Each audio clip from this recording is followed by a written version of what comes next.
खबर, जहां बांग्लादेश की पूर्व पीएम खालिदा जिया का निधन हो गया। खालिदा जिया का निधन 80 साल में हुआ। लंबे समय से वो बीमार चल रही थी। बांग्लादेश की पहली महिला प्रधानमंत्री खालिदा जिया बनी थी।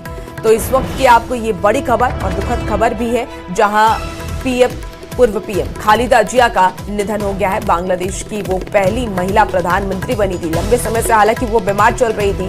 80 साल की उम्र में खालिदा जिया का निधन हुआ है। उन्होंने अंतिम सांस ली। तो बांग्लादेश की पूर्व पीएम का निधन हो गया, खालिदा जिया का निधन हुआ। खालिदा जिया का 80 साल की उम्र में निधन हुआ। लंबे समय से वो बीमार चल रही थी। बांग्लादेश की पहली पीएम, महिला पीएम खालिदा जिया थी। तो बांग्लादेश से आपको ये खबर बता रहे हैं, जहां खालिदा जिया का निधन हो गया है। इस वक्त की ये बड़ी खबर सामने आ रही है। 80 साल की उम्र में उनका निधन हुआ और आपको बता दें कि वो पहली महिला प्रधानमंत्री बनी थी। उनका निधन हो गया है। लंबे समय से वो बीमार चल रही थी, उनका इलाज भी चल रहा था, लेकिन उन्होंने अंतिम सांस ली। 80 साल की उम्र में उनका निधन हुआ। तो देखिए, बांग्लादेश जहां पर हिंदुओं के खिलाफ लगातार हमले हो रहे हैं, लेकिन इसी बीच वहां के हिंदुओं पर बहुत बड़ा खतरा मंडराना भी शुरू हो चुका है। खबर है कि वहां रहने वाले हिंदू बौद्ध समुदाय के 2 लाख से ज्यादा लोगों को मारने की भी साजिश रची गई है। ये दावा बांग्लादेश के चटगांव के राउजान से मिले एक बैनर में किया गया है, जिसमें हिंदू और बौद्ध समुदाय के 2 लाख लोगों को मारने की साजिश का दावा है।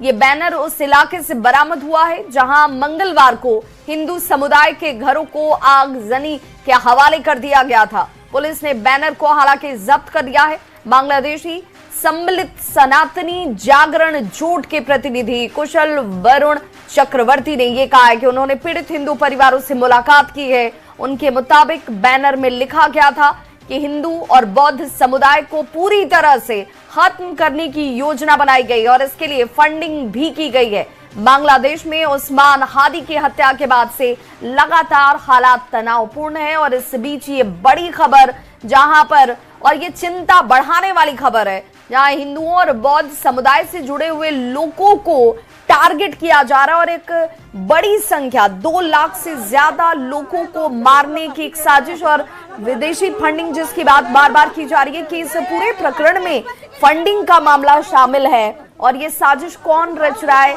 फंडिंग कहां से आ रही है, ये सब कुछ अब तहकीकात के दायरे में है। चिंता का विषय भी अब, जहां पर बांग्लादेश में हिंदुओं पर हो रहे अत्याचार को लेकर अब विश्व पटल पर भी अब इसका विरोध शुरू हो चुका है। लगातार इससे लेकर आवाज मुखर होते हुए भारत सरकार ने भी इस पर अपना स्टैंड साफ कर दिया है, नाराजगी जाहिर की गई है। लेकिन इस बीच ये और चिंता की बात, जहां पर हिंदुओं पर यह खतरा कम होने के बजाय इस वक्त बढ़ता हुआ दिख रहा है। जो बैनर और पोस्टर बरामद किए गए हैं, 2 तस्वीरें हालात को बताने के लिए काफी हैं। और देखिए, बांग्लादेश में हिंदू और बौद्ध समुदाय से जुड़े हुए जो लोग हैं उनकी अच्छी खासी संख्या है और इस बीच ये खबर उनके लिए चिंता का विषय भी बन जाती है कि ये दौर रुकेगा कब, कैसे रुकेगा। सरकार इससे लेकर, बांग्लादेश की जो इस वक्त सरकार है, वो सरकार इस पर स्टैंड क्या ले रही है, कैसे इससे रोका जा रहा है और इसमें लोग कौन से शामिल हैं।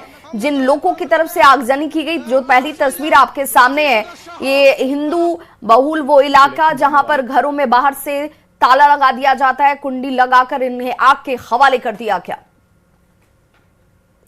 इलेक्शंस आने वाले हैं। हालांकि हम ये भी देख रहे हैं कि यूनुस गवर्नमेंट कह रही है कि फ्री एंड फेयर इलेक्शंस होंगे और एक पीसफुल माहौल में ये इलेक्शंस होंगे और जो भी इस तरह की वायलेंस को अंजाम देता है उसके खिलाफ ठोस कार्रवाई होगी। तो क्या कोई ठोस कदम उठाया गया है? क्या आप सेफ महसूस कर रहे हैं खुद को वहां पर? देखिए, ये मेरा याद है 2001 से जो चल रहा है, जो इलेक्शन के पहले और इलेक्शन के बाद, ये दोनों टाइम में हिंदुओं के ऊपर जो अत्याचार होते ही है। हमने हर इलेक्शन के पहले, इलेक्शन के बाद, इलेक्शन के दिन ये हमने देखा है, ये चल रहा है। ये कोई नया कोई कुछ नहीं है हमारे लिए, क्योंकि ये हमने देख रहा है। जो इलेक्शन अगर आते हैं तो माइनॉरिटी के ऊपर ये अत्याचार, ये हमारे लिए एक कॉमन एक इशू है।